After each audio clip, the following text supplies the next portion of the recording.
Share बाजार में भारी गिरावट के बीच देश के सबसे बड़े बैंक HDFC बैंक की मंदी और बढ़ गई है। शेयरों में लगातार चौथे दिन गिरावट देखने को मिल रही है। इस बीच ग्लोबल ब्रोकरेज फर्म HSBC ने HDFC बैंक लिमिटेड के शेयरों के टारगेट प्राइस में कटौती कर दी है। हालांकि ब्रोकरेज हाउस ने शेयर पर बाय रेटिंग बरकरार रखी है। 23 मार्च को सुबह HDFC बैंक 763 रुपए पर खुले और शुरुआती कारोबार में 751 रुपए तक पहुंच गए। इस बैंक शेयरों में गिरावट के बीच मार्केट एक्सपर्ट ने ट्रेड के लिहाज से अहम लेवल दिए हैं।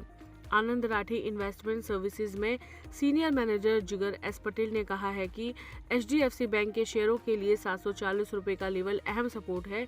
अगर यह टूटता है तो स्टॉक 730 रुपए तक जा सकता है। वहीं ऊपर की ओर 765 रुपए का स्तर शेयर के लिए अहम रेजिस्टेंस है, जिसके ब्रेक होने पर 780 रुपए के टारगेट देखने को मिल सकते हैं। ब्रोकरेज फर्म HSBC ने कहा है कि HDFC बैंक के अध्यक्ष का इस्तीफा कॉर्पोरेट गवर्नेंस संबंधी चिंताओं के बजाय मतभेद की वजह से हुआ है। ऐसे में ब्रोकरेज ने शेयर पर टारगेट प्राइस 1070 से घटाकर 990 रुपए प्रति शेयर कर दिया है।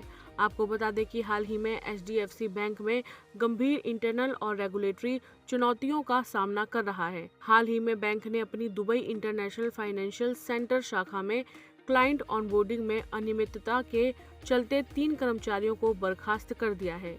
इसके अतिरिक्त क्रेडिट स्विस के एडिशनल टियर 1 बॉन्ड्स की कथित गलत बिक्री के मामले में भी 3 सीनियर एग्जीक्यूटिव्स को नौकरी से निकाल दिया गया है। इन आरोपों के बाद दुबई फाइनेंशियल सर्विसेज अथॉरिटी ने पिछले सितंबर में बैंक की DIFC शाखा पर नए ग्राहक जोड़ने पर रोक लगा दी थी।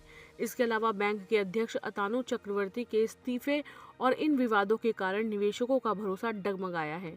इसी का परिणाम है कि मैक्वरी ग्रुप ने HDFC बैंक को अपनी प्रतिष्ठित मर्की बाय लिस्ट से बाहर कर दिया है।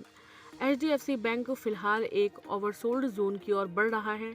HSBC द्वारा टारगेट को 1070 रुपए से घटाकर 990 रुपए करना शॉर्ट टर्म दबाव हो सकता है, लेकिन बाय रेटिंग यह संकेत देती है कि बैंक के फंडामेंटल्स अभी भी मजबूत हैं।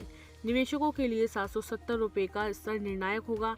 यदि शेयर इसके ऊपर टिकने में कामयाब रहता है तो 780 रुपए की ओर वापसी संभव है।